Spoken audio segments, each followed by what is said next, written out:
ನಾರಾಯಣಂ ನಮಸ್ಕೃತ್ಯ ನರಂ ಚೈವ ನರೋತ್ತಮಂ ದೇವೀಂ ಸರಸ್ವತೀಂ ವ್ಯಾಸಂ ತತೋ ಗ್ರಂಥಮುದೀರಯೇ ಆಪಾದಮೌಳಿಪರ್ಯಂತಂ ಗುರುಣಾಂ ಆಕೃತಿಂ ಸ್ಮರೇತ್ತೇನ ವಿಘ್ನಾಃ ಪ್ರಣಶ್ಯಂತಿ ಸಿದ್ಧ್ಯಂತಿ ಚ ಮನೋರಥಾಃ ತಪಸ್ವಾಧ್ಯಾಯ ಶುಶ್ರೂಷಾ ಕೃಷ್ಣಪೂಜಾರತಂ ಮುನಿಂ ವಿಶ್ವೇಶಮಿಷ್ಟದಂ ವಂದೇ ಪರಿವ್ರಾಟ್ ಚಕ್ರವರ್ತಿನಂ ವೇದೇಶ ಮುನಿ ಸತ್ಪಾದ ಸೇವಾ ಸಂಪ್ರಾಪ್ತ ವೈಭವಾನ್ ಯಾದವಾರ್ಯಾನ್ ವಾರಸುಸಾಟಿಕಾಕಾರಾನ್ ವಯನ್ ನಮಃ ಶ್ರೀ ಗುರುಭ್ಯೋ ನಮಃ ಹರಿ ಓಂ. ಪರಮ ಪೂಜ್ಯ ಗುರುಗಳಾದ ವ್ಯಾಸರಾಜ ಮಠಾಧೀಶರಾದ ವಿದ್ಯಾಶ್ರೀ ಶ್ರೀಪಾದಂಗಳವರ ಪಾದಕಮಲಗಳಿಗೆ ಸಾಷ್ಟಾಂಗ ಪ್ರಣಾಮಗಳನ್ನು ಅರ್ಪಿಸಿ ಅಷ್ಟಮಸ್ಕಂಧದ ವ್ಯಾಖ್ಯಾನವನ್ನು ಆರಂಭ ಮಾಡ್ತಾ ಇದ್ದೇನೆ.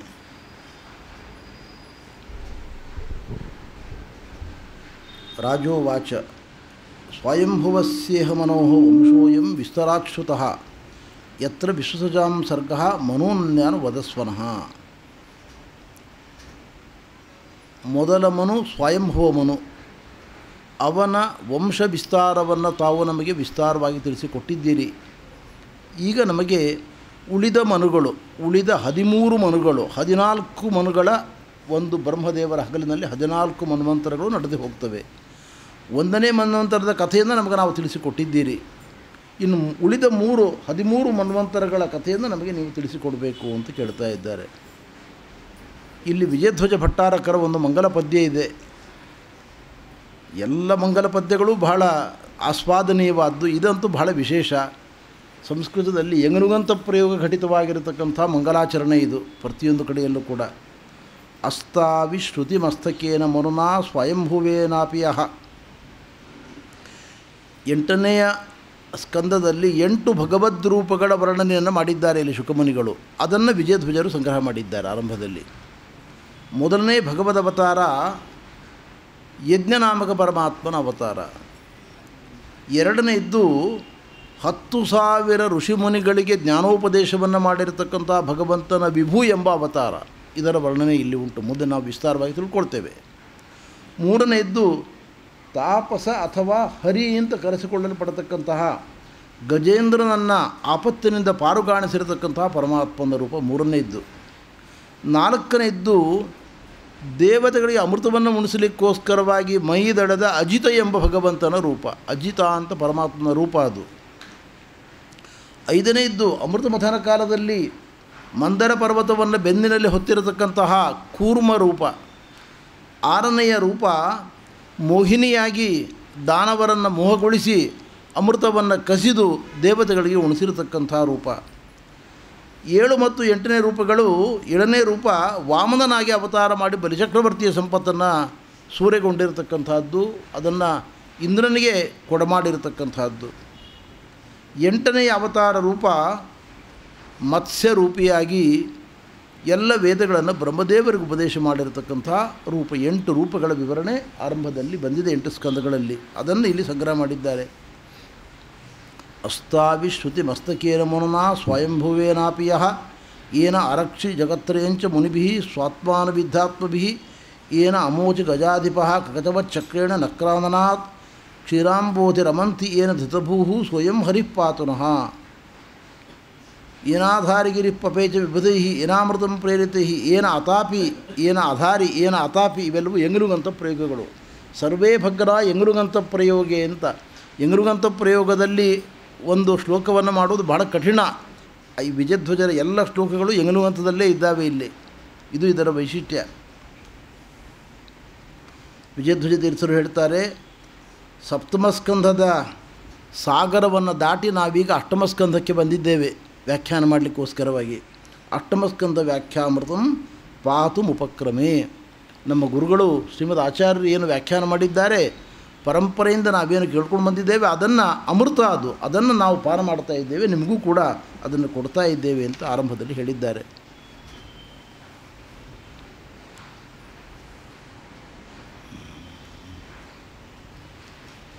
ಸಚ್ಚಿಧರ್ಮ ಸ್ವಾಮಿಗಳವರು ಒಂದು ವಿಶಿಷ್ಟವಾದ ವ್ಯಾಖ್ಯಾನವನ್ನು ಮಾಡಿದ್ದಾರೆ. ಪದಗಳನ್ನು ಒಡೆದು ಹೊಸ ರೀತಿಯಲ್ಲಿ ವ್ಯಾಖ್ಯಾನವನ್ನು ಮಾಡ್ತಾರೆ. ಅವರು ಕೂಡ ಹೇಳ್ತಾರೆ, ಅಷ್ಟಮಸ್ಕಂದ ತಾತ್ಪರ್ಯ ಸ್ಪಷ್ಟನೆ ಯತೆ ಅಷ್ಟಮಸ್ಕಂದ ತಾತ್ಪರ್ಯಸ್ಯ ಸ್ಪಷ್ಟನೆ ಯತೆ ಪಾರಯೇನ್ಮಮ ಗುರೋಹೋ ಪಾರಯೇತ್ತನ್ಮಮ ಗುರೋಹೋ ಪದೋರು ನೃತಿದಾರತಿ.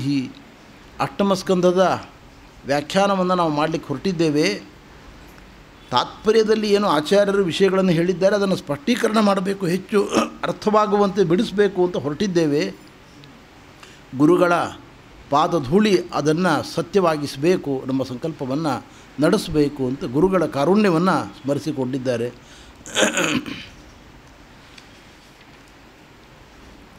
ಯತ್ರ ಧರ್ಮಾ ಹಿ ವಿವಿಧಾ ಚತುರ್ವರ್ಣಾಶ್ರಿತಾ ಶುಭಾಃ ಮನ್ವಂತರೇ ಹರೇರ್ಜನ್ಮ ಕರ್ಮಾಣಿ ಚ ಮಹೀಯಸಃ. ಏನೇನು ವಿಷಯಗಳನ್ನು ನಾವು ಕೇಳಬಯಸ್ತಾ ಇದ್ದೇವೆ ಅಂತ ಪರೀಕ್ಷಿನ್ ಮಹಾರಾಜರು ಮೊದಲೇ ಒಂದು ಪಟ್ಟಿಯನ್ನು ಕೊಟ್ಬಿಡ್ತಾರೆ ಶುಕಮುನಿಗಳಿಗೆ. ಇಷ್ಟು ವಿಷಯ ನೀವು ಹೇಳಬೇಕು. ಮೊದಲನೇದ್ದು ಧರ್ಮಗಳು, ಚತುರ್ವರ್ಣಾಶ್ರಿತವಾಗಿರತಕ್ಕಂಥ ಧರ್ಮಗಳು, 4 ವರ್ಣದವರು ಮಾಡಬೇಕಾಗಿರತಕ್ಕಂಥ ಧರ್ಮಗಳ ಬಗ್ಗೆ ನೀವು ವಿವರಣೆಯನ್ನು ಕೊಡಬೇಕು. ಇಷ್ಟಲ್ಲದೆ ಮನ್ವಂತರೇ ಹರೇರ್ ಜನ್ಮ, ಪ್ರತಿಯೊಂದು ಮನ್ವಂತರದಲ್ಲೂ ಕೂಡ ಪರಮಾತ್ಮನ ಅವತಾರ ಆಗಿರ್ತದೆ. ಯಾವ ಅವತಾರ ಆಗಿದೆ, ಏನು ಉದ್ದೇಶ, ಏನು ಕಾರಣಕ್ಕಾಗಿ ಅವತಾರ ಆಗಿದೆ, ಅದರ ವಿವರ ಏನು ಅಂತ ನಮಗೆ ತಿಳಿಸಿಕೊಡಬೇಕು. ಭಗವಂತನ ಅತ್ಯದ್ಭುತವಾಗಿರತಕ್ಕಂಥ ವ್ಯಾಪಾರಗಳು, ಭಗವದ್ಭಕ್ತರ ವ್ಯಾಪಾರಗಳು, ಕಾರ್ಯಗಳು, ಇದೆಲ್ಲವನ್ನು ನಮಗೆ ತಾವು ಉಪದೇಶ ಮಾಡಬೇಕು ಅಂತ ಕೇಳ್ತಾ ಇದ್ದಾರೆ. ಗೃಣಂತಿ ಕವಯೋ ಬ್ರಹ್ಮನ್ ತಾನಿನೋ ವದ ಶೃಣ್ವತಾಂ ಯದಸ್ಮಿನ್ನಂತರೇ ಬ್ರಹ್ಮನ್ ಭಗವಾನ್ ವಿಶ್ವಭಾವನಃ ಕೃತವಾನ್ ಕುರುತೆ ಕರ್ತ ಹ್ಯತೀತೆ ಅನಾಗತೇಥವಾ. ಅವರು ಹೇಳ್ತಾ ಇದ್ದಾರೆ, ಸ್ವಾಮಿ, ಯಾವ ಭಗವಂತನ ಮಂಗಲ ಮಹಿಮೆಗಳನ್ನು ಜ್ಞಾನಿಗಳು ನಿತ್ಯ ನಿರಂತರ ಕೊಂಡಾಡ್ತಾ ಇದ್ದಾರೆಯೋ, ಜ್ಞಾನಿಗಳ ಕೆಲಸ ಇದು ಒಂದೇ. ಹೊಟ್ಟೆಗೆ ಸ್ವಲ್ಪ ಹಿಟ್ಟು ಕೊಟ್ಟರೆ ತಿಂತಾರೆ ಅವರು. ಅದನ್ನು ಬಿಟ್ಟರೆ ಬೆಳಗಿನಿಂದ ರಾತ್ರಿವರೆಗೆ, ರಾತ್ರಿಯಿಂದ ಬೆಳಗಿನವರೆಗೆ ಶ್ರೀಹರಿಯ ಮಂಗಲ ಕಥೆಯನ್ನು ವರ್ಣನೆ ಮಾಡತಕ್ಕಂಥದ್ದೇ ಅವರ ಕೆಲಸ. ಇದೇ ಜ್ಞಾನಿಗಳ ಕ್ರಮ. ಹೀಗೆ ಅವರು ಬದುಕಿದ್ದಾರೆ. ಆದ್ದರಿಂದ ಯಾವ ಹರಿಗ ಮಂಗಲ ಗುಣಗಳನ್ನು, ಅವತಾರ ರೂಪಗಳ ಮಹಿಮೆಯನ್ನು ಜ್ಞಾನಿಗಳು ಕೊಂಡಾಡ್ತಾ ಇದ್ದಾರೆಯೋ ಅಂಥದ್ದನ್ನು ನಮಗೆ ತಾವು ತಿಳಿಸಿಕೊಡಬೇಕು ಅಂತ ಕೇಳ್ತಾ ಇದ್ದಾರೆ.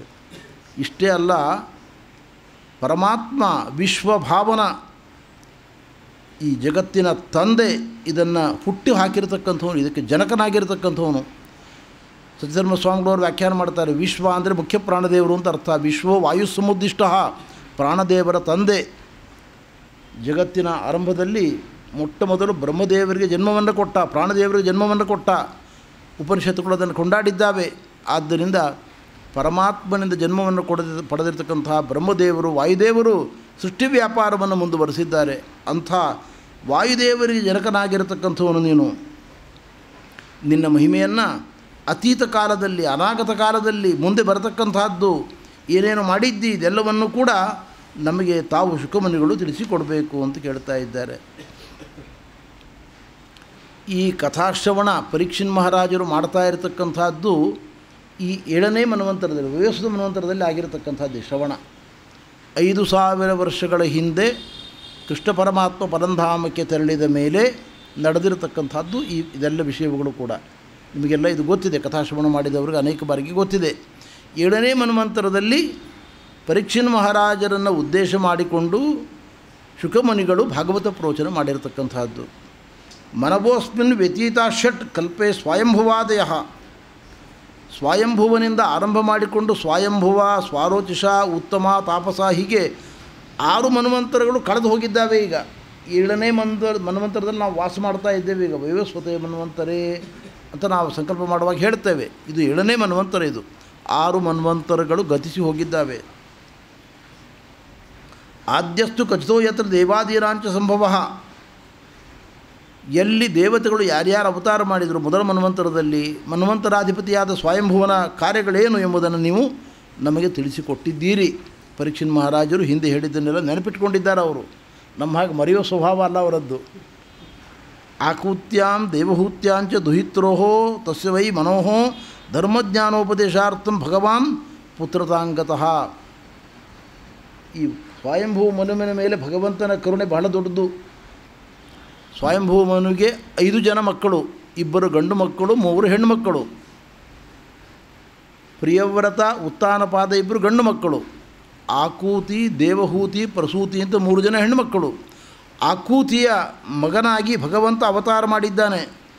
ಯಾರದು? ಯಜ್ಞನಾಮಕನಾಗಿರತಕ್ಕಂಥ ಪರಮಾತ್ಮ, ಅಂದರೆ ದೌಹಿತ್ರ ಮಗಳ ಮಗ, ದೌಹಿತ್ರನಾಗಿ ಭಗವಂತ ಅವತಾರ ಮಾಡಿ ಬಂದಿದ್ದಾನೆ.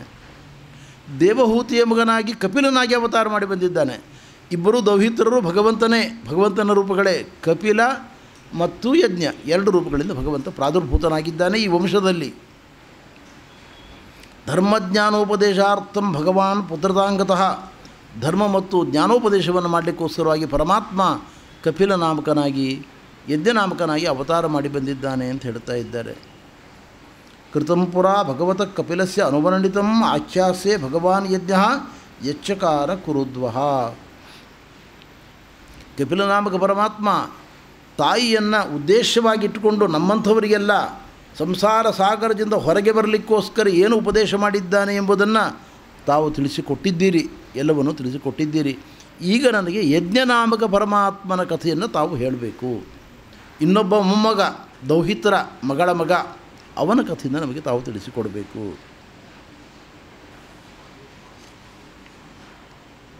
ವಿರಕ್ತ ಕಾಮಭೋಗೇಶು ಶತರೂಪಾ ಪತಿಪ್ರಭು ವಿಸೃಜ್ಯ ರಾಜ್ಯಂ ತಪಸೆ ಸಭಾರ್ಯೋ ವನಮಾವಿಶತ್.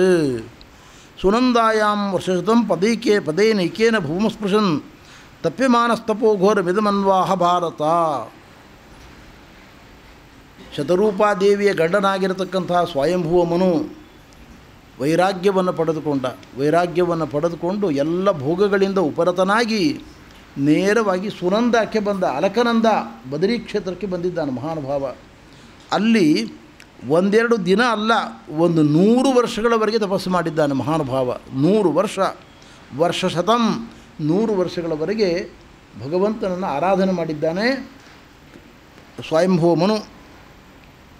ಆ ಕಾಲದಲ್ಲಿ ಭಗವಂತನ ಸ್ತೋತ್ರವನ್ನು ಮಾಡಿದ್ದಾನೆ. ಜಗದ್ಗುರು ಮಧ್ವಾಚಾರ್ಯರು ಈಶಾವಾಸ್ಯ ಭಾಷ್ಯದಲ್ಲಿ ಈ ಪ್ರಮೇಯವನ್ನು ಹೇಳ್ತಾರೆ. ಈಶಾವಾಸ್ಯ ಮಂತ್ರಗಳನ್ನು ಕಂಡುಕೊಂಡದ್ದೇ ಸ್ವಯಂಭುವ ಮನು. ಅವನು ತಪಸ್ಸು ಮಾಡುವಾಗ ದೈತ್ಯರು ಅವನ ಮೇಲೆ ಆಕ್ರಮಣ ಮಾಡಿ ಅವನನ್ನು ತಿನ್ನಬೇಕು ಅಂತ ಬಂದರು. ಆವಾಗ ಪರಮಾತ್ಮ ಯಜ್ಞನಾಮಕನಾಗಿರತಕ್ಕಂಥ ಪರಮಾತ್ಮ, ಅವನ ಮೊಮ್ಮಗ ದೌಹಿತ್ರನಾಗಿರತಕ್ಕಂಥ ಹರಿ ಅಲ್ಲಿ ಪ್ರಕಟನಾಗಿ ದೈತ್ಯರ ಸಂಹಾರವನ್ನು ಮಾಡಿ ಮನುವನ್ನು ಆಪತ್ತಿನಿಂದ ರಕ್ಷಣೆ ಮಾಡಿದ ಅಂತ ಆಚಾರ್ಯರು ಹೇಳ್ತಾರೆ. ಸ್ವಯಂಭುವ ಸ್ವದೌಹಿತ್ರಂ ವಿಷ್ಣುಂ ಯಜ್ಞಾಭಿಧಂ ಮನು ಈಶಾವಾಸ್ಯಾದಿಭಿರ್ಮಂತ್ರೈ ತುಷ್ಟಾವ ಅವಹಿತಾತ್ಮನ ರಕ್ಷೋಭಿರುಗ್ರೈಃ ಸಂಪ್ರಾಪ್ತ ಖಾದಿತು ಮೋಚಿತಸ್ತದ. ದುಷ್ಟದೈತ್ಯರಿಂದ ತಿನ್ನಬೇಕು ಅಂತ ಬಂದಿದ್ದರವರು. ಭಗವಂತ ಕ್ಷಣ ಮಾತ್ರದಲ್ಲಿ ಪ್ರಕಟನಾಗಿ ದೈತ್ಯರ ಸಂಹಾರವನ್ನು ಮಾಡಿ ಅವರ ಬಳಿಯಲ್ಲಿ ಸಿಲುಕು ಹಾಕಿಕೊಂಡಿರತಕ್ಕಂಥ ಸ್ವಯಂಭುವ ಮನುವನ್ನು ಬಿಡಿಸಿ ಅವನಿಗೆ ಅನುಗ್ರಹವನ್ನು ಮಾಡಿದ ಅಂತ ಹೇಳ್ತಾರೆ. ಸ್ವಯಂಭುವ ಮನು ಮಹಾರಾಜರು ಕಂಡುಕೊಂಡಿರತಕ್ಕಂಥ ಮಂತ್ರಗಳೇ ಯಾಜ್ಞೀಯ ಮಂತ್ರಗಳು, ಈಶಾವಾಸ್ಯ ಉಪನಿಷನ್ ಮಂತ್ರಗಳು. ಯಜ್ಞನಾಮಕ ಪರಮಾತ್ಮನನ್ನು ಸ್ತೋತ್ರ ಮಾಡಿದ್ದರಿಂದ ಯಾಜ್ಞೀಯ ಮಂತ್ರಗಳು ಅಂತ ಕರೀತಾರೆ ಇದನ್ನು. ಈಶಾವಾಸ್ಯಮಿದಂ ಸರ್ವಂ ಅಂತ ಆರಂಭ ಆಗುತ್ತೆ. ಆದ್ದರಿಂದ ಈಶಾವಾಸ್ಯ ಮಂತ್ರ ಅಂತ ಉಪನಿಷತ್ತು ಅಂತ ಕೂಡ ಕರೀತಾರೆ ಇದನ್ನು. ಅಂಥ ಜಗತ್ತಿಗೆ ದೊಡ್ಡ ಉಪಕಾರವನ್ನು ಮಾಡಿದ್ದಾನೆ ಸ್ವಯಂಭುವ ಮನು. ಅವನು ಕಂಡಿರತಕ್ಕಂಥ ಈ ಮಂತ್ರಗಳನ್ನೇ ನಾವೆಲ್ಲರೂ ದಶೋಪನಿಷತ್ತುಗಳಲ್ಲಿ ಒಂದಾದ ಯಾಜ್ಞೀಯ ಉಪನಿಷತ್ತಾಗಿ ಈಶಾವಾಸ್ಯ ಉಪನಿಷತ್ತಾಗಿ ಅಭ್ಯಾಸವನ್ನು ಮಾಡ್ತೇವೆ, ಅಧ್ಯಯನವನ್ನು ಮಾಡ್ತೇವೆ. ಅಂಥ ದೊಡ್ಡ ಉಪಕಾರವನ್ನು ನಮಗೆ ಮನು ಮಹಾರಾಜರು ಮಾಡಿದ್ದಾರೆ. ಈ ಪ್ರಸಂಗದಲ್ಲಿ ವಿಜಯಧ್ವಜ ಭಟ್ಟಾರಕರು ವ್ಯಾಖ್ಯಾನ ಮಾಡ್ತಾ ಹೇಳ್ತಾರೆ, ಇದು ಸಾಂಕೇತಿಕ. ಮನುವಿನ ಸಂತಾನದಲ್ಲಿ ಬಂದ ನಾವು ನೀವೆಲ್ಲರೂ ಕೂಡ ಮಾನವರು. ನಮ್ಮಂಥ ಮಾನವರ ಮೇಲೂ ಕೂಡ ಯಾವಾಗಲೂ ದೈತ್ಯ ಶಕ್ತಿಗಳ ದುಷ್ಟಶಕ್ತಿಗಳ ಆಕ್ರಮಣ ನಡೀತಾ ಇರ್ತದೆ. ನಮ್ಮ ಪಕ್ಕದಲ್ಲೇ ಇದ್ದಾರೆ ಶಾಂತಿದೂತರು, ಅವರ ಬಗ್ಗೆ ಹೇಳಬೇಕಾದ್ದಿಲ್ಲ, ಬಾಯಿ ಹೊಲಸಾಗ್ತದೆ ಹೇಳಿದರೆ. ಇಡೀ ದೇಶವನ್ನೇ ಸುಟ್ಟು ಹಾಕ್ಲಿಕ್ಕೆ ತಯಾರಾಗಿರತಕ್ಕಂಥವರು ಅಂಥವರಿದ್ದಾರೆ, ಮ್ಲೇಚ್ಛರು. ಅಂಥವರಿಂದ ಆಪತ್ತು ನಮಗೆ ಬ್ರಾಹ್ಮಣ ಕುಲಕ್ಕೆ ಯಾವಾಗಲೂ ಇದ್ದೇ ಇದೆ. ಆದ್ದರಿಂದ ನಾವು ಮಾಡಬೇಕಾದ ಕೆಲಸ ಏನು ಅಂದರೆ ಯಾವಾಗಲೂ ಪವಿತ್ರವಾದ ಗ್ರಂಥಗಳ ಪಾರಾಯಣ, ಅಧ್ಯಯನ, ಅಧ್ಯಾಪನ, ಅರ್ಥಾನುಸಂಧಾನ ಮಾಡ್ತಾ ಇದ್ದರೆ ನಮಗೆ ಭಗವಂತ ರಕ್ಷಕನಾಗಿ ಕಾಣಿಸಿಕೊಳ್ತಾನೆ. ಯಾರ ಮೂಲಕ ಕಾಣಿಸ್ಕೊಡ್ತಾನೆ, ಹೇಗೆ ಕಾಣಿಸ್ಕೊಡ್ತಾನೆ ಅವನಿಗೆ ಗೊತ್ತದು. ಅಂತೂ ಆಪತ್ಕಾಲದಲ್ಲಿ ಅವನು ಬರುವಷ್ಟು ನಮ್ಮದು ದೊಡ್ಡ ಯುಗದಲ್ಲೇ ಇರ್ಬೋದು, ಅವನು ಯಾರನ್ನೋ ಕಳಿಸ್ತಾನೆ, ಯಾರನ್ನೋ ಅಪಾಯ ಒದಗಿದಾಗ ಕಳಿಸ್ಕೊಟ್ಟು ನಮ್ಮನ್ನು ಅಪಾಯದಿಂದ ಮುಕ್ತರನ್ನಾಗಿ ಮಾಡಿ ನಮ್ಮ ಉದ್ಧಾರದ ದಾರಿಯನ್ನು ತೋರಿಸ್ತಾನೆ ಪರಮಾತ್ಮ. ಆದ್ದರಿಂದ ಮನು ಮಹಾರಾಜರು ಆಪತ್ ಪರಿಹಾರ ಮಾಡಬೇಕಾದ್ರೆ ಏನು ಮಾಡಿದರೋ ದೇವರ ಸ್ಮರಣೆ, ಅದನ್ನು ನಾವು ಯಾವಾಗಲೂ ಮಾಡಬೇಕು ಎಂಬುದು ಕಥೆಯ ಸಾರ ಅಂತ ವಿಜಯಧ್ವಜ ಭಟ್ಟಾರಕರು ಆರಂಭದಲ್ಲಿ ನಮಗೆ ತಿಳಿಸಿಕೊಟ್ಟಿದ್ದಾರೆ. ಇಲ್ಲಿ ಮನು ಮಹಾರಾಜರು ದೇವರ ಮಹಿಮೆಯನ್ನು ಚಿಂತನೆ ಮಾಡ್ತಾ ಇದ್ದಾರೆ. ಉಪನಿಷತ್ತಿನ ಸಾರವನ್ನು ಇಲ್ಲಿ ಸಂಗ್ರಹ ಮಾಡಿದ್ದಾರೆ ವ್ಯಾಸರು. ಏನಾಯಂ ತಪತೆ ವಿಶ್ವಂ ವಿಶ್ವವೀರ್ಯಂ ಯತಸ್ತಪಃ ಯೋ ಜಾಗರ್ತಿಶಯಾನೇಸ್ಮಿನ್ ಆಯಂ ತಂ ವೇದ ವೇದಸಃ. ನಮಗೆಲ್ಲ 3 ಲೋಕದಲ್ಲಿ ಬೆಳಕಿದೆ. ಸೂರ್ಯನ ಬೆಳಕು, ಸೂರ್ಯ ಕಂಚದ ಮೇಲೆ ಚಂದ್ರನ ಬೆಳಕಿದೆ. ಸೂರ್ಯ ಚಂದ್ರರಿಬ್ಬರೂ ಕಾಣೆಯಾದಾಗ ಅಗ್ನಿಯ ಬೆಳಕಿದೆ, ಬೆಂಕಿಯ ಬೆಳಕಿದೆ. 3 ಬೆಳಕಿನ ತಾಣಗಳು. ಆದರೆ ಇವರ್ಯಾರೂ ಬೆಳಗುವವರಲ್ಲ. ಯದಾ ಆದಿತ್ಯಗತಂತೇಜ ಜಗದ್ಭಾಸೇತೆ ಖಿಲಂ ಯಚ್ಚಂದ್ರಮಸಿ ಯಚ್ಚಾಗ್ನೌ ತತ್ತೇಜೋ ವಿಧಿಮಾಮಕಂ ಅಂತ ಕೃಷ್ಣ ಹೇಳಿದ್ದಾನೆ. ಇದು ಭಗವಂತನ ಬೆಳಕು, ಅವನು ಕೊಡಮಾಡಿದ ಬೆಳಕು. ಅದನ್ನೇ ಉಪನಿಷತ್ತು ಹೇಳ್ತದೆ ಸ್ಪಷ್ಟವಾದ ಭಾಷೆಯಲ್ಲಿ. ಭೀಷಾಸ್ಮಾದ್ವಾತಪವತೆ ಭೀಷೋದೇತಿ ಸೂರ್ಯ, ಭೀಷೋದೇತಿ ಸೂರ್ಯ. ಭಗವಂತನ ಸಂಕಲ್ಪಕ್ಕೆ ಅನುಗುಣವಾಗಿ ಸೂರ್ಯ ಉದಯಿಸ್ತಾ ಇದ್ದಾನೆ, ಬೆಳಕು ಕೊಡ್ತಾ ಇದ್ದಾನೆ. ಎಲ್ಲ ದೇವತೆಗಳು ತಮ್ಮ ತಮ್ಮ ಕಾರ್ಯವನ್ನು ಸಮಯಕ್ಕೆ ಸರಿಯಾಗಿ ಮಾಡ್ತಾ ಇದ್ದಾರೆ. ಏನಾಯಂ ತಪತೆ ವಿಶ್ವಂ. ಭಗವಂತನ ಸಂಕಲ್ಪಕ್ಕೆ ಅನುಗುಣವಾಗಿ ಅವನ ಸೇವಾರೂಪವಾಗಿ ಸೂರ್ಯದೇವ ಜಗತ್ತನ್ನು ಬೆಳಗುತ್ತಾ ಇದ್ದಾನೆ. ವಿಶ್ವವೀರ್ಯಂ ಯತಸ್ತಪಃ. ಆ ಭಗವಂತನಿಂದಲೇ ಎಲ್ಲ ಬಗೆಯಾಗಿರತಕ್ಕಂಥ ಜ್ಞಾನವು ಜಗತ್ತಿನಲ್ಲಿ ದೊರಕುತ್ತಾ ಇದೆ ನಮಗೆ. ಯೋ ಜಾಗರ್ತಿ ಶಯಾನೆ. ಇಡೀ ಜಗತ್ತು ಮಲಗಿದಾಗ ಭಗವಂತ ಎಚ್ಚರದಲ್ಲಿ ಇದ್ದಾನೆ. ಅವನಿಗೆ ನಿದ್ರೆ ಇಲ್ಲ, ನಮಗೆ ನಿದ್ರೆ ಇದೆ ಆಯಾಸ ಪರಿಹಾರಕ್ಕೋಸ್ಕರ. ಅವನಿಗೆ ಆಯಾಸವೇ ಇಲ್ಲ. ಆದ್ದರಿಂದ ಆಯಾಸ ಪರಿಹಾರಕ್ಕೋಸ್ಕರ ನಿದ್ರೆಯ ಅವಶ್ಯಕತೆಯೂ ಕೂಡ ನಮ್ಮ ದೇವರಿಗಿಲ್ಲ. ಯೋ ಜಾಗರ್ತಿ ಶಯಾನೆ ಇಸ್ಮಿನ್ ನಾಯಂ ತಂ ವೇದ ವೇದಸಃ. ಅಂಥ ಪರಮಾತ್ಮನನ್ನು ಇಂದ್ರಾದಿ ದೇವತೆಗಳು ತಿಳಿದಿಲ್ಲ. ಆದರೆ ಅವನು ಎಲ್ಲರನ್ನೂ ತಿಳಿದಿದ್ದಾನೆ. ಅವನಿಗೆ ಎಲ್ಲರ ಬಗ್ಗೆಯೂ ಗೊತ್ತಿದೆ. ಅವನನ್ನು ಮಾತ್ರ ಯಾರೂ ಪೂರ್ಣವಾಗಿ ತಿಳಿದವರಿಲ್ಲ. ಅವರವರ ಯೋಗ್ಯತೆಗೆ ತಕ್ಕಂತೆ ತಿಳಿದಿದ್ದಾರೆ ಹೊರತು ಯಾರೂ ಪೂರ್ಣವಾಗಿ ಅವನನ್ನು ತಿಳಿದವರಿಲ್ಲ. ಅಂಥ ವ್ಯಕ್ತಿತ್ವ ಭಗವಂತನದ್ದು. ಸೂರ್ಯ ಬೆಳಗುತ್ತಾ ಇದ್ದಾನೆ ಅಂತ ಹೇಳುವಾಗ ಗಾಯತ್ರಿ ಮಂತ್ರದ ಅರ್ಥವನ್ನು ಚಿಂತನೆ ಮಾಡಬೇಕು ಅಂತ ಸತ್ಯಧರ್ಮ ಸ್ವಾಮಿಗಳವರು ಹೇಳ್ತಾರೆ ಇಲ್ಲಿ ವ್ಯಾಖ್ಯಾನ ಮಾಡ್ತಾ. ದೇ ಸದಾ ಸವಿತ ಮಂಡಲ ಮಧ್ಯವರ್ತಿ ನಾರಾಯಣ ಅಂತ. ನಾವು ಸೂರ್ಯಾಂತರ್ಗತ ನಾರಾಯಣನ ಆರಾಧನೆ ಮಾಡತಕ್ಕಂಥವ್ರು. ಬಹಳ ಜನರಿಗೆ ಈ ಕಲ್ಪನೆ ಇಲ್ಲ. ಮಾಧ್ವರ ಧ್ಯಾನ ಶ್ಲೋಕದಲ್ಲಿ ಈ ಶ್ಲೋಕ ಇದೆ, ಧೇ ಸದಾ ಸವಿತ ಮಂಡಲ ಮಧ್ಯವರ್ತಿ ನಾರಾಯಣ ಅಂತ. ಬೇರೆ ಮತೀಯರಲ್ಲಿ ಇಲ್ಲ ಈ ಶ್ಲೋಕ. ಇದನ್ನು ಜಗದ್ಗುರು ಮಧ್ವಾಚಾರ್ಯರು ನರಸಿಂಹ ಪುರಾಣದ ಒಳಗೆ ಇರತಕ್ಕಂಥದ್ದನ್ನು ಸದಾಚಾರ ಸ್ಮೃತಿಯಲ್ಲಿ ಉಲ್ಲೇಖ ಮಾಡಿ ಹೇಳಿದ್ದಾರೆ ನಮಗೆ. ಆದ್ದರಿಂದ ನಾವು ಸೂರ್ಯನ ಆರಾಧನೆ ಅಂತ ತಿಳ್ಕೊಂಡಿದ್ದಾರೆ ಎಲ್ಲರೂ ಕೂಡ. ಈ ಮಂತ್ರ ಗಾಯತ್ರಿ ಮಂತ್ರ ಸೂರ್ಯದೇವನನ್ನು ಕೊಂಡಾಡ್ತಾ ಇದೆ ಅಂತಲೇ ಎಲ್ಲರ ಕಲ್ಪನೆ, ಎಲ್ಲರ ವಿಚಾರ ಇರತಕ್ಕಂಥದ್ದು. ಜಗದ್ಗುರು ಮಧ್ವಾಚಾರ್ಯ ಹೇಳ್ತಾರೆ, ಬರೀ ಸೂರ್ಯ ಏನು ಮಾಡ್ತಾನೆ, ಅವನು ನಮ್ಮಂತೆ ಪರಾಧೀನ ವ್ಯಕ್ತಿ, ಅಸುತಂತ್ರ. ಅದನ್ನು ಸೂರ್ಯಾಂತರ್ಗತ ನಾರಾಯಣನ ಆರಾಧನೆ ಮಾಡಬೇಕಿಲ್ಲಿ. ಯಾವುದೇ ದೇವತೆಯ ಮಹಿಮೆಯನ್ನು ವೇದಗಳು ಕೊಂಡಾಡಿದರೆ, ಪುರಾಣಗಳು ಕೊಂಡಾಡಿದರೆ ದೇವತೆಯನ್ನು ಮಾತ್ರ ಚಿಂತನೆ ಮಾಡಬೇಡಿ. ಅಂತರ್ಯಾಮಿತಯಾಧ್ಯೇಯ ಸರ್ವದೇವೇಶು ಸರ್ವದಾ. ಅಂತರ್ಯಾಮಿಯಾದ ಪರಮಾತ್ಮನ ತನಕ ನಿಮ್ಮ ದೃಷ್ಟಿ ಹೋಗಬೇಕು ಅಂತ ಹೇಳಿದ್ದಾರೆ ಆಚಾರ್ಯರು.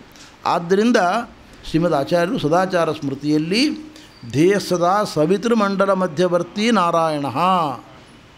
ಸವಿತೃಮಂಡಲದ ಒಳಗೆ ಇರತಕ್ಕಂಥ ನಾರಾಯಣನ ತಪತಿ, ಅವನೇ ನಿಜವಾಗಿ ಬೆಳಕನ್ನು ಕೊಡತಕ್ಕಂಥವನು, ಸೂರ್ಯದೇವ ಅಲ್ಲ ಎಂಬುದನ್ನು ಮನು ಮಹಾರಾಜರು ಚಿಂತನೆ ಮಾಡಿದರು.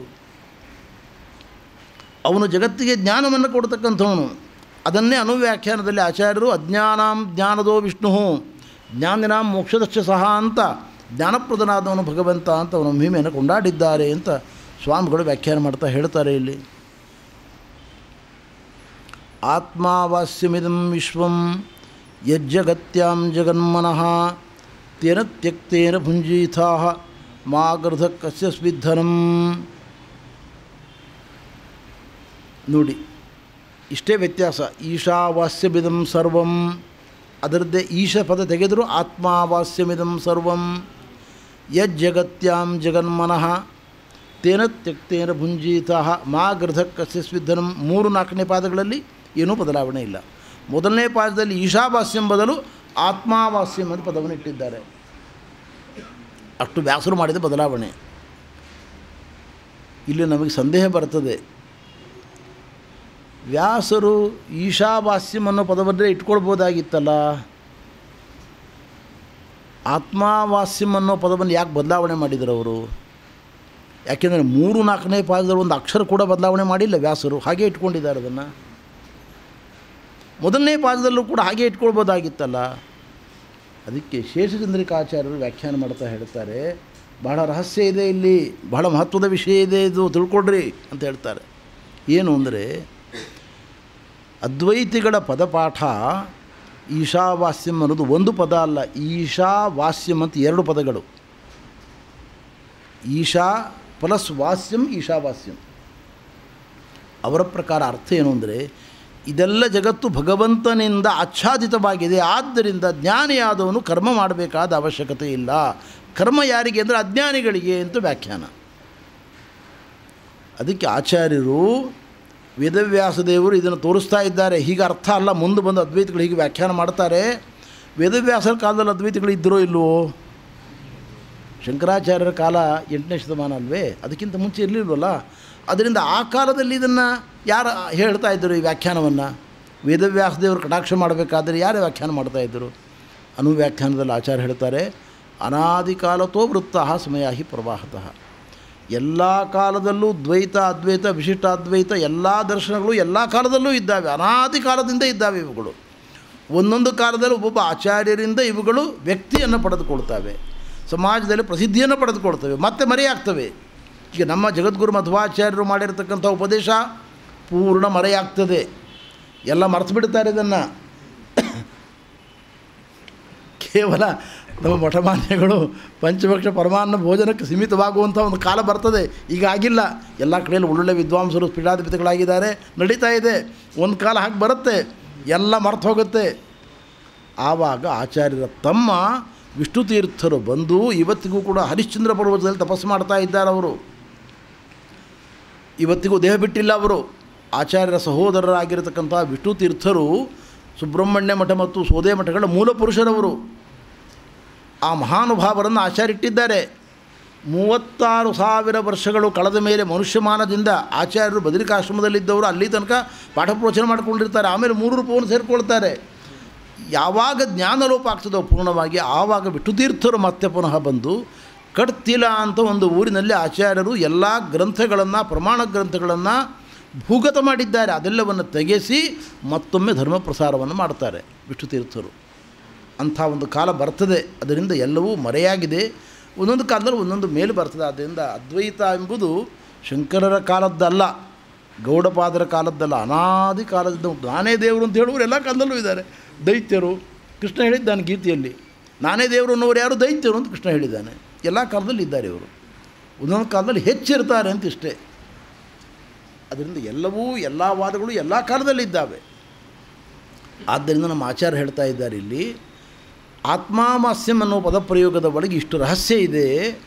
ಏನದು? ಆತ್ಮನಃ ಆವಾಸ್ಯಂ ಆತ್ಮಾವಾಸ್ಯಂ ಅಂತ ಆಚಾರ್ಯರ ವ್ಯಾಖ್ಯಾನ ಇಲ್ಲಿ. ಈಶಸ್ಯ ಆವಾಸಯೋಗ್ಯಂ ಈಶಾವಾಸ್ಯಂ. ಪರಮಾತ್ಮನ ಆವಾಸ ಸ್ಥಳ ಇಡೀ ಬ್ರಹ್ಮಾಂಡ, ಚರಾಚರಾತ್ಮಕ ಪ್ರಪಂಚ. ಅಂತರ್ಬಹಿಷ್ಯ ತತ್ಸರ್ವಂ ವ್ಯಾಪ್ಯ ನಾರಾಯಣ ಸ್ಥಿತಃ. ಅಣುರೇಣು ತೃಣಗಳಲ್ಲಿ ಭಗವಂತ ವ್ಯಾಪ್ತನಾಗಿದ್ದಾನೆ ಅಂತ ಹೇಳ್ತಾ ಇದ್ದಾರೆ. ಇದನ್ನೇ ಈಶಾವಾಸ್ಯಂ ಅನ್ನೋ ಪದ ಹೇಳಿದ್ದು. ಅದನ್ನೇ ವ್ಯಾಸರು ಆತ್ಮಾವಾಸ್ಯಂ ಅಂತ ವಿವರಣೆ ಮಾಡಿದ್ದು.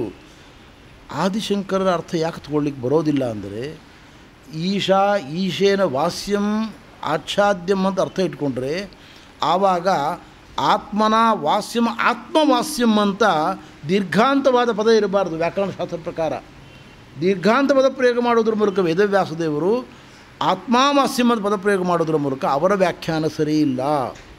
ಆತ್ಮನಃ ಆವಾಸಯೋಗ್ಯಂ ಆತ್ಮಾವಾಸ್ಯಂ. ಇಡೀ ಜಗತ್ತಿನ ಒಳಗೆ ಭಗವಂತ ವ್ಯಾಪ್ತನಾಗಿದ್ದಾನೆ. ಪ್ರತಿಯೊಂದು ಪದಾರ್ಥದ ಒಳಗೆ ತತ್ತನ್ನಾಮ ರೂಪನಾಗಿ ಭಗವಂತ ಇದ್ದಾನೆ ಅನ್ನೋ ಪ್ರಮೇಯವನ್ನು ಹೇಳಲಿಕ್ಕೋಸ್ಕರ ವ್ಯಾಸರು ಆತ್ಮಾವಾಸ್ಯಂ ಮತ್ತು ದೀರ್ಘಾಂತವಾದ ಪದ ಪ್ರಯೋಗ ಮಾಡಿದ್ದಾರೆ. ಇಲ್ಲ ಅಂದರೆ ಅದ್ವೈತಿಗಳಿಗೆ ಸಮ್ಮತವಾದ ಅರ್ಥವನ್ನು ಹೇಳುವುದಾಗಿದ್ದರೆ ವ್ಯಾಸರು ಆತ್ಮವಾಸ್ಯಂ ಅಂತ ಪದಪ್ರಯೋಗ ಮಾಡಬೇಕಾಗಿತ್ತು, ಹೃಸ್ವಾಂತವಾದ ಪದಪ್ರಯೋಗ ಮಾಡಬೇಕಾಗಿತ್ತು. ಅದನ್ನು ಮಾಡದೆ ಆತ್ಮಾವಾಸ್ಯಂ ಅಂತ ಪದಪ್ರಯೋಗ ಮಾಡೋದರ ಮೂಲಕ ಅವರು ಇದೆಲ್ಲ ಜಗತ್ತು ಭಗವಂತನ ಆವಾಸ ಭೂಮಿ ಅನ್ನುವ ಪ್ರಮೇಯವನ್ನು ನಮಗೆ ಸೂಚನೆ ಮಾಡಿಕೊಟ್ಟಿದ್ದಾರೆ ಅಂತ ಶೇಷಚಂದ್ರಿಕಾಚಾರ್ಯರು ಬಹಳ ರಹಸ್ಯವನ್ನು ಹೇಳಿದ್ದಾರೆ. ಇಲ್ಲಿ ಉಪನಿಷತ್ತಿನ ವ್ಯಾಖ್ಯಾನಗಳನ್ನು ಪ್ರತಿಯೊಂದನ್ನು ಗುರುಮುಖದಿಂದ ಅಧ್ಯಯನ ಮಾಡಬೇಕು. ಜ್ಞಾನಿಗಳು ಮಾಡಿರತಕ್ಕಂಥ ವ್ಯಾಖ್ಯಾನದ ಸೊಗಸು ಗೊತ್ತಾಗ್ತದೆ.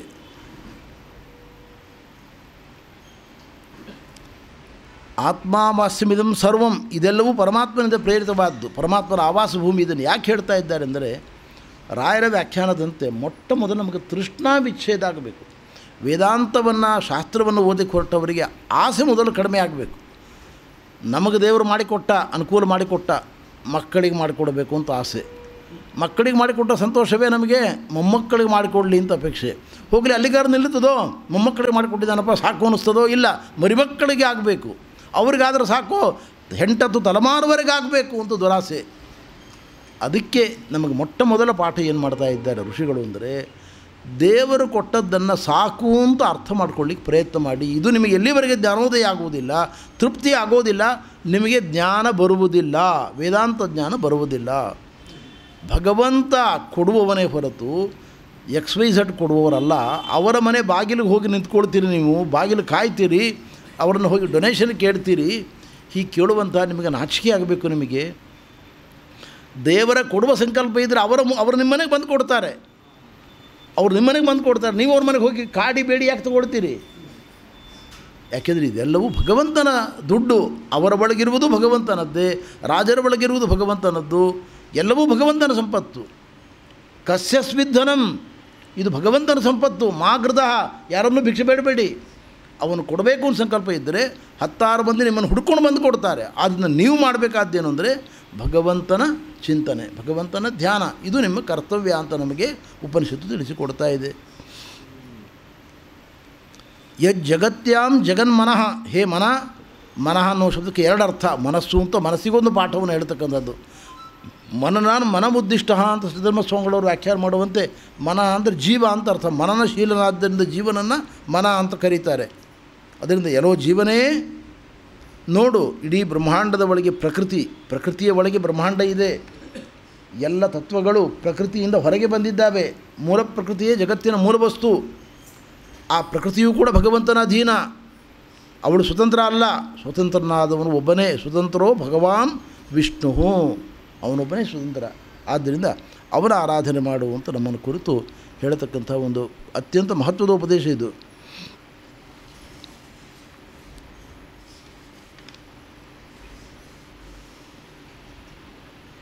ಯಂ ನ ಪಶ್ಯಂತಿ ಪಶ್ಯಂತಂ ಚಕ್ಷುರ್ಯಸ್ಯ ನರಿಷ್ಯತಿ ತಂ ಭೂತನಿಲಯಂ ದೇವಂ ಸುಪರ್ಣಮುಪಧಾವತ.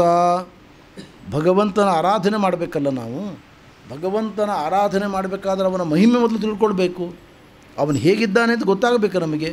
ಗೊತ್ತಾದರೆ ಅಂಥ ಗುಣಕ ಪೂರ್ಣನಾದ ಪರಮಾತ್ಮನನ್ನು ಆರಾಧನೆ ಮಾಡ್ತೇವೆ, ಧ್ಯಾನ ಮಾಡ್ತೇವೆ ಅಂತ ನಾವು ಆರಾಧನೆ ಮಾಡಲಿಕ್ಕೆ ಆಗ್ತದೆ.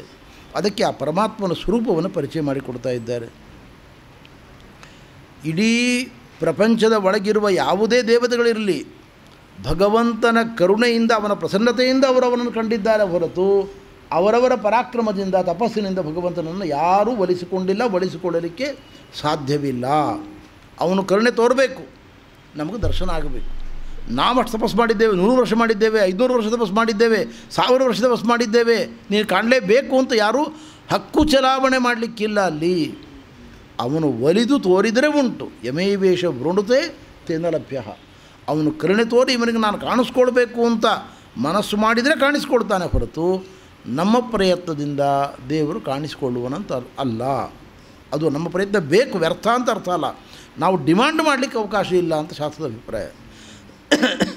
ಆದ್ದರಿಂದ ಪರಮಾತ್ಮ ಯಾವಾಗಲೂ ಕೂಡ ಜಗತ್ತನ್ನು ನೋಡ್ತಾ ಇದ್ದಾನೆ. ಇಡೀ ಜಗತ್ತನ್ನು ನೋಡುವ ಸಾಕ್ಷಿ ರೂಪನಾಗಿದ್ದಾರೆ ಪರಮಾತ್ಮ. ಆದರೆ ಭಗವಂತ ಇಡೀ ಜಗತ್ತನ್ನು ನೋಡ್ತಕ್ಕಂಥ ಜ್ಞಾನರೂಪನಾಗಿರತಕ್ಕಂಥ ಭಗವಂತನಿಗೆ ಎಂದೂ ಜ್ಞಾನಕ್ಕೆ ಅಡೆತಡೆ ಇಲ್ಲ.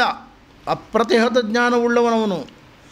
ನಮ್ಮ ಜ್ಞಾನಕ್ಕೆ ತಡೆ ಇದೆ, ಅಡೆ ಇದೆ.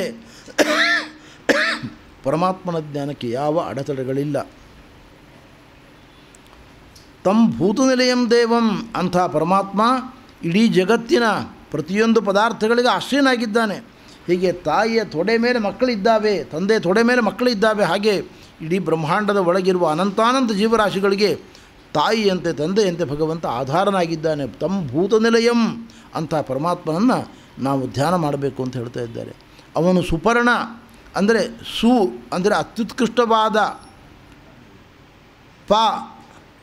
ರಕ್ಷಕನಾಗಿರತಕ್ಕಂಥ, ಆನಂದವುಳ್ಳವನು, ರಕ್ಷಕನೂ ಮತ್ತು ಆನಂದವುಳ್ಳವನು, ಆನಂದರೂಪನಾಗಿರ್ತಕ್ಕಂಥವನು, ಪರಿಪೂರ್ಣವಾದ ಆನಂದವುಳ್ಳವನಾದ್ದರಿಂದ ಅವನನ್ನು ಸುಪರ್ಣ ಅಂತ ಕರೀತಾ ಇದ್ದಾರೆ. ಅಂಥ ದೇವಂ ಉಪಧಾವತ, ಭಗವಂತನ ಧ್ಯಾನವನ್ನು ಮಾಡಿರಿ.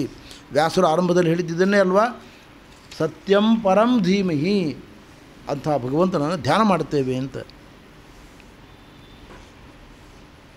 ಯಸ್ಯ ಆದ್ಯಂತೋ ನ ಮಧ್ಯಂ ನ ಚ ಪರೋ ನಾಂತರಂ ಬಹಿಃ ವಿಶ್ವಸ್ಯಾಮೂನಿ ಯದ್ಯಸ್ಮಾತ್ ವಿಶ್ವಂ ತದ್ ಋತಂ ಮಹತ್ ವಿಶ್ವಂಚ ತದೃತಂ ಮಹತ್. ಯಸ್ಯ ಆದ್ಯಂತೋ ನ ಮಧ್ಯಂಚ, ನಮಗೆಲ್ಲ ಆದಿ ಇದೆ. ಇಷ್ಟನೇ ಇಸ್ವಿಯಲ್ಲಿ ಹುಟ್ಟಿದವು, ಇಷ್ಟನೇ ಇಸ್ವಿಯಲ್ಲಿ ದೇಹತ್ಯಾಗ ಮಾಡಿದವು, ಮಧ್ಯದ ಪೀರಿಯಡ್ ಇದು ಅಂತ ನಮಗೆ ಡಿಫೈನ್ ಮಾಡಲಿಕ್ಕೆ ಬರ್ತದೆ. ನಮ್ಮ ದೇವರಿಗೆ ಹಾಗಿಲ್ಲ. ಆದಿಯೂ ಇಲ್ಲ, ಅಂತ್ಯವೂ ಇಲ್ಲ, ಮಧ್ಯಭಾಗವೂ ಇಲ್ಲ. ಯಸ್ಯ ಆದ್ಯಂತಂ ನ ಮಧ್ಯಂಚ ನ ಪರೋ ನಾಂತರಂ. ಇವನು ನನಗೆ ಹತ್ತಿರದವನು, ಇವನು ನಮ್ಗೆ ದೂರದವನು, ಇದು ದೇವರಿಗಿಲ್ಲ. ನಮಗೆಲ್ಲ ಇದೆ. ಇವರು ನಮಗೆ ಬೇಕಾದವರು, ಇವರು ನಮಗೆ ಬೇಡವಾದವರು, ಇದು ದೇವರಿಗೆ ಯಾರಿಗೂ ಇಲ್ಲ. ಯಾರೂ ಅವನಿಗೆ ಏನೂ ಮಾಡಲಾರರು, ಹೊಸದಾಗಿ ಯಾರೋ ಒಂದೇನು ಕಸ್ಕೊಳ್ಳಾರು. ನಮಗೆ ಯಾರು ಅನ್ಯಾಯ ಮಾಡ್ತಾರೋ ನಮಗೆ ಆಗದವರು, ದೇವರಿಗೆ ಅನ್ಯಾಯ ಮಾಡುವ ಸಾಮರ್ಥ್ಯ ಯಾರಿಗಿದೆ ಜಗತ್ತಿನಲ್ಲಿ.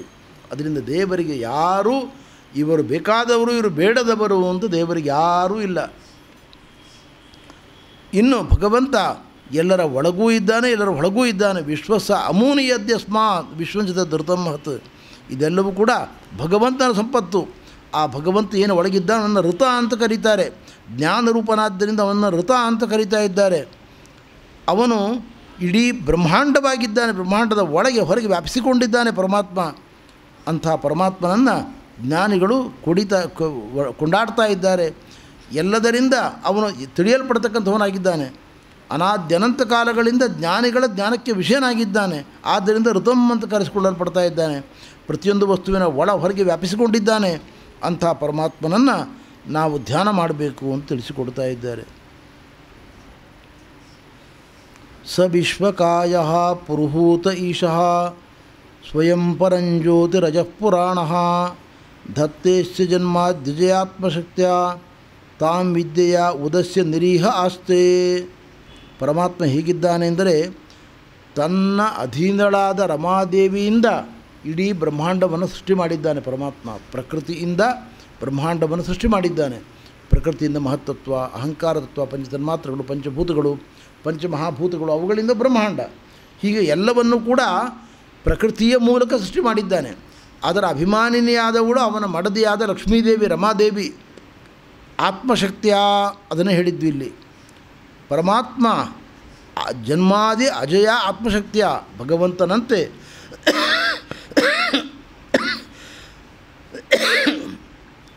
ಜನ್ಮ ಮರಗಳಿಲ್ಲದ ತಾಯಿ ಅವಳು. ಸಮನ ಅಂತ ಕರೀತಾರೆ ಅವಳನ್ನು. ಸಮ ದೇಶ ಕಾಲಗಳಿಂದ ಹರಿಗೆ ಸಮಾನಳು. ಅವಳಿಗೂ ಹುಟ್ಟಿಲ್ಲ, ಸಾವಿಲ್ಲ. ಆದ್ದರಿಂದ ಅವಳು ಅಜ. ಇವನು ಅಜ, ಅವನು ಅಜ. ಸ್ತ್ರೀಲಿಂಗ ಆದ್ದರಿಂದ ಅಜ. ರಮಾರಮೇ ರಮಾ, ಅವಳು ಅಜ. ನಮ್ಮ ದೇವರು ಅಜ, ಅವನಿಗೆ ಜನ್ಮ ಇಲ್ಲ.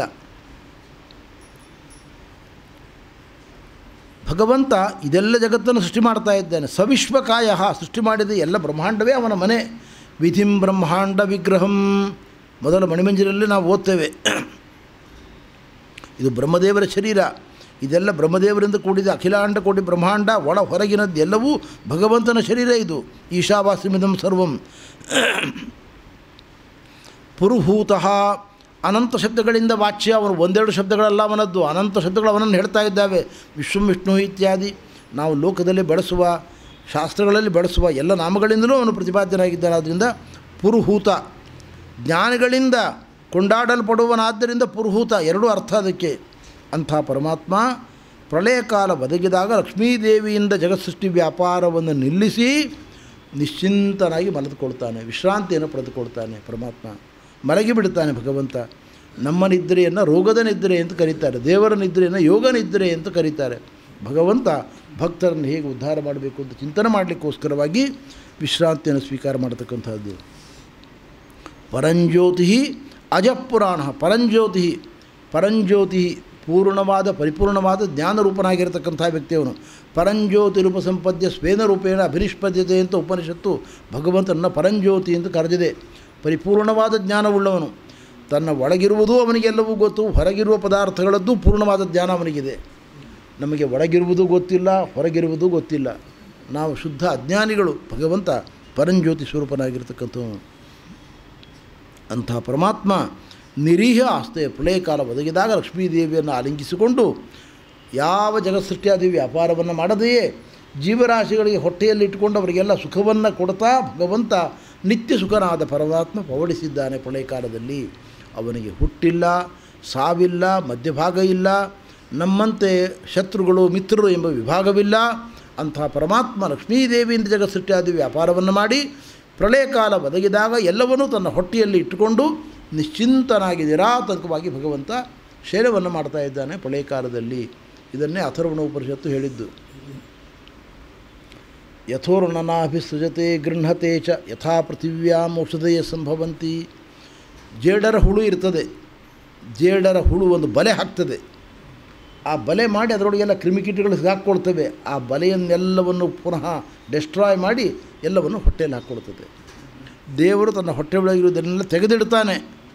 ಶ್ವೇತದ್ವೀಪ, ಅನಂತಾಸನ, ವೈಕುಂಠ ಎಲ್ಲವೂ ದೇವರ ಹೊಟ್ಟೆಯಲ್ಲಿದೆ. ಅದನ್ನು ಹೊರಗೆ ತೆಗೆದಿಡ್ತಾನೆ. ಅನಂತ ಮುಕ್ತ ಜೀವರು ವಿಹಾರ ಮಾಡ್ತಾಯಿದ್ರು. ಅವರೂ ಎಲ್ಲ ಹೊರಗೆ ಬಂದರು. ಹೊಟ್ಟೆ ಒಳಗೆ ಆನಂದವಾಗಿ ಮಲ್ಕೊಂಡಿದ್ದರು. ಹೊರಗೆ ಬಂದರು. ಹೊರಗೆಲ್ಲ ವಿಹಾರ ಮಾಡಲಿಕ್ಕೆ ಶುರು ಮಾಡಿದರು.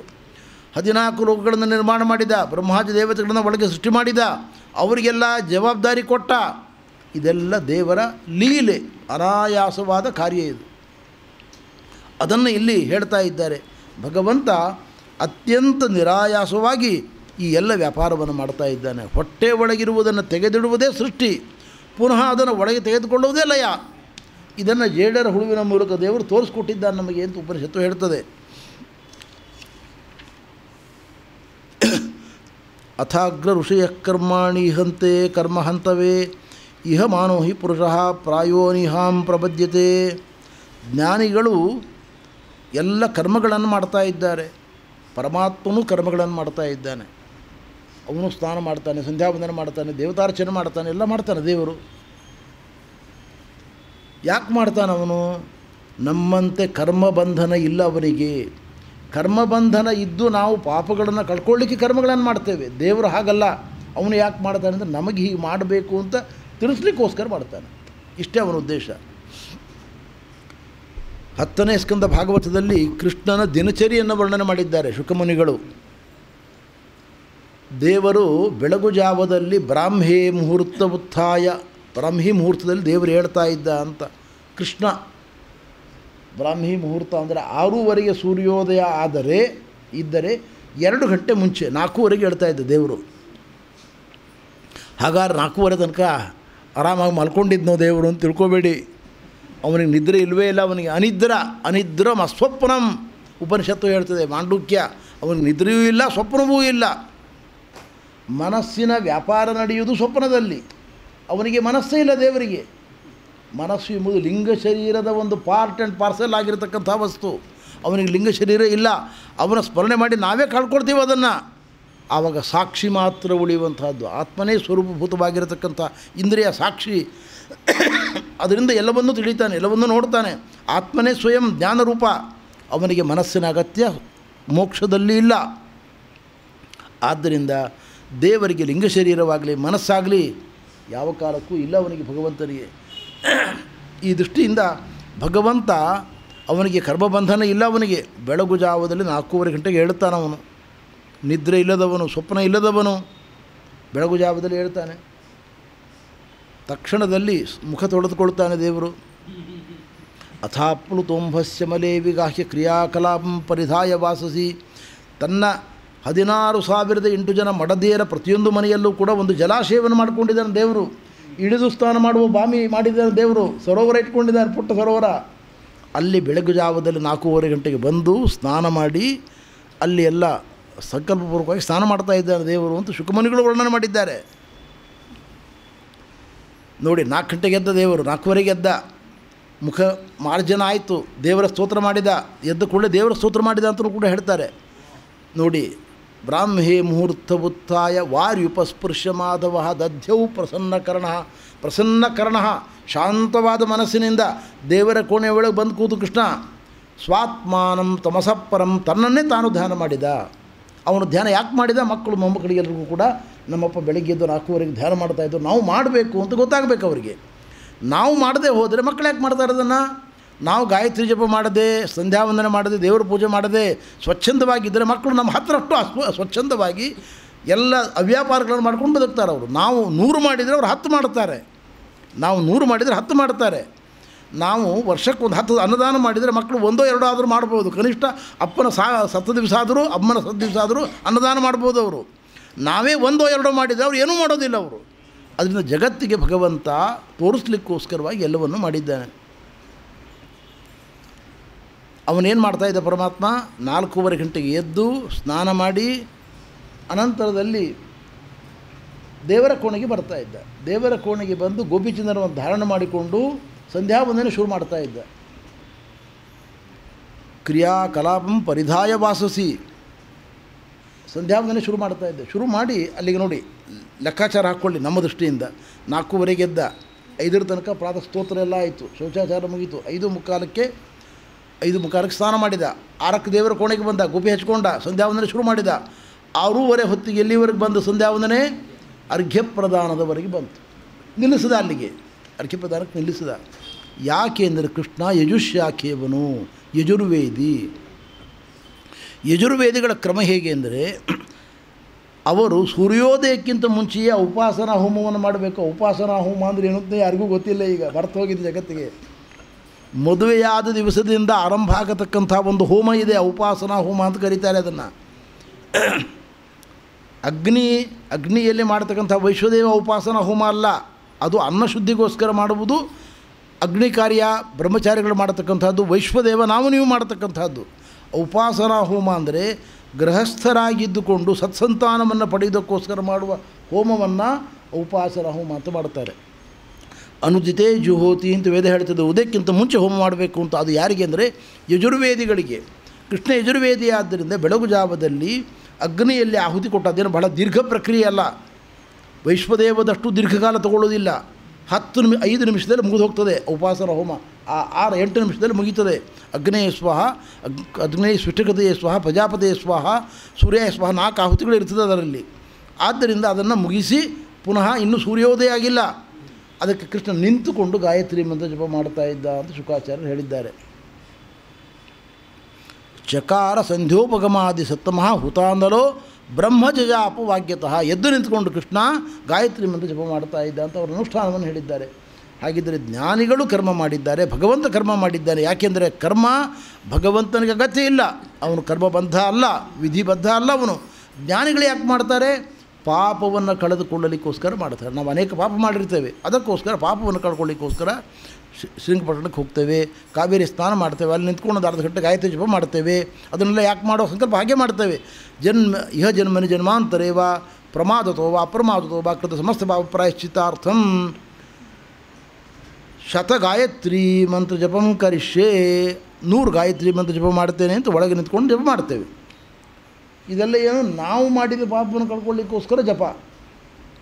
ಅದನ್ನೇ ಹೇಳ್ತಾರೆ ಋಷಯ ಕರ್ಮಾಣಿ ಈಹಂತೆ ಕರ್ಮ ಹಂತವೇ ಅಂದರೆ ಪಾಪಕರ್ಮವನ್ನು ಕಳೆದುಕೊಳ್ಳಿಕ್ಕೋಸ್ಕರ, ಪಾಪಗಳಿಂದ ಮುಕ್ತಿಯನ್ನು ಪಡೆದುಕೊಳ್ಳಿಕ್ಕೋಸ್ಕರ ನಾವೇನು ಮಾಡಬೇಕು ಅಂದರೆ ಕರ್ಮವನ್ನು ಮಾಡಬೇಕು. ಸತ್ಯಧರ್ಮ ಸ್ವಾಮಿಯವರು ವ್ಯಾಖ್ಯಾನ ಮಾಡ್ತಾರೆ, ಕರ್ಮ ಹಂತವೇ, ಕರ್ಮಾಣಿ ಈಹಂತೆ ಕರ್ಮ ಹಂತವೇ,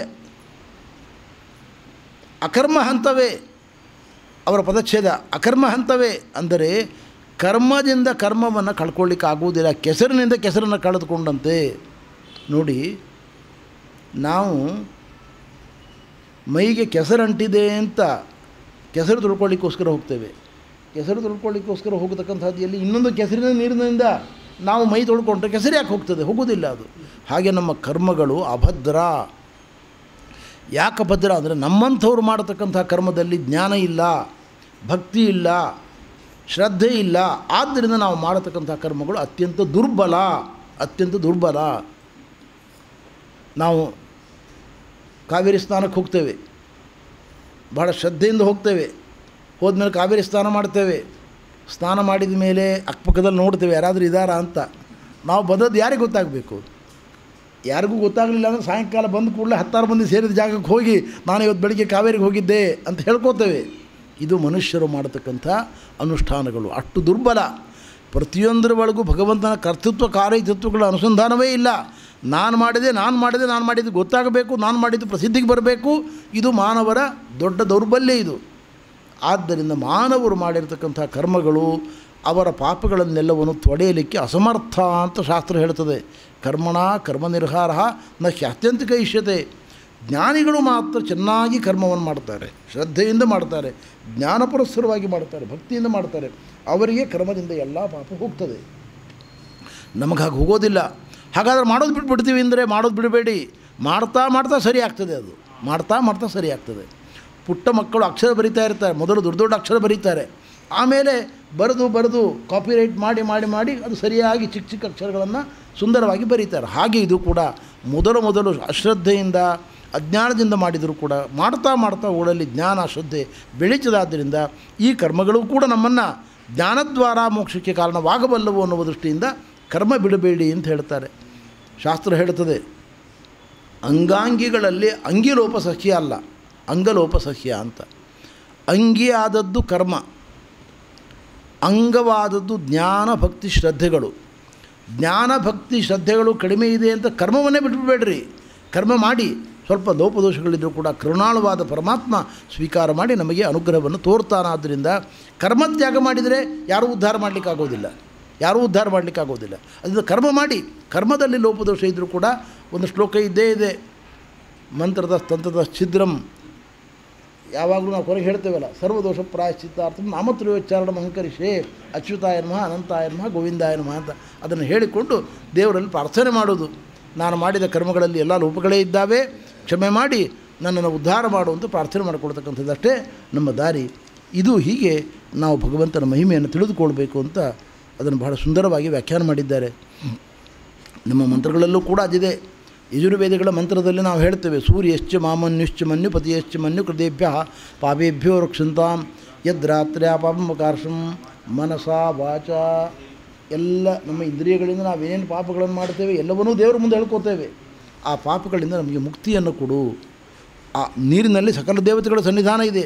ತುಳಸಿ ಕೊಡಿಯಿಂದ ತುಳಸಿಯ ಇದು ಪ್ರೋಕ್ಷಣೆ ಮಾಡಿಕೊಳ್ತೇವೆ. ಭಗವಂತನಿಗೆ ಅರ್ಪಣೆ ಮಾಡಿದ ನಿರ್ಮಾಲ್ಯ ತುಳಸಿಯಿಂದ ಪ್ರೋಕ್ಷಣೆ ಮಾಡಿಕೊಳ್ತೇವೆ. ಅದರಿಂದ ಏನಾಗ್ತದೆ, ನೀರು ಸ್ವಭಾವತಃ ಶುದ್ಧ. ತುಳಸಿ ಹೀಗೆ ಅರ್ಪಿತವಾದದ್ದು ನಿರ್ಮಾಲ್ಯ ಅತ್ಯಂತ ಶುದ್ಧ. ಅದರಿಂದ ಪ್ರೋಕ್ಷಣೆ ಮಾಡಿಕೊಂಡಾಗ, ವೇದ ಮಂತ್ರವನ್ನು ಹೇಳಿ ಪ್ರೋಕ್ಷಣೆ ಮಾಡಿಕೊಂಡಾಗ ಒಳಗಿರುವ ಪಾಪಗಳು ಬೆಂಕಿಯ ಸಂಪರ್ಕ ಉಂಟಾದಾಗ ಹೇಗೆ ಹತ್ತಿ ಸುಟ್ಟು ಹೋಗ್ತದೋ ಹಾಗೆ ಒಳಗಿರುವ ಪಾಪಗಳು ಸುಟ್ಟು ಹೋಗ್ತವೆ. ಹೀಗೆ ನಾವು ಕರ್ಮದಿಂದ ಕರ್ಮವನ್ನು ಕಳೆದುಕೊಳ್ತಕ್ಕಂಥ ವಿಧಾನ. ಭಗವಂತನಿಗೇನೂ ಆಗಬೇಕಾದ್ದಿಲ್ಲ. ಆತ್ಮಲಾಭೇನ ಪೂರ್ಣಾರ್ಥ. ಅವನಿಗೇನು ದೊರಕಬೇಕೋ ಎಲ್ಲವೂ ದೊರಕಿಬಿಟ್ಟಿದೆ ಅವನಿಗೆ. ನಿತ್ಯ ತೃಪ್ತ ಅವನು. ನಾವು ಯಾಕೆ ಮಾಡ್ತೇವೆ ಅಂದರೆ, ಈ ತನಕ ಹೋಗದ ಪಾಪ ಹೋಗಬೇಕು, ಈ ತನಕ ಇರುವ ಅಜ್ಞಾನ ಹೋಗಬೇಕು, ಅಶ್ರದ್ಧೆ ಹೋಗಬೇಕು ಅನ್ನುವ ಕಾರಣದಿಂದ ನಾವು ಇಂಥ ಕರ್ಮಗಳನ್ನು ಅವಶ್ಯವಾಗಿ ಮಾಡಬೇಕು. ಆ ಕರ್ಮಸ್ವಾಮಿಯಾಗಿರ್ತಕ್ಕಂಥ ಭಗವಂತ ನಮಗೆ ಅನುಗ್ರಹವನ್ನು ಮಾಡ್ತಾನೆ ಅಂತ ಪ್ರಮೇಯವನ್ನು ತಿಳಿಸಿಕೊಟ್ಟಿದ್ದಾರೆ. ಮಧ್ವೇಶಾರ್ಪಣ ಮತ್ತು ಶ್ರೀಕೃಷ್ಣಾರ್ಪಣ ವಸ್ತು.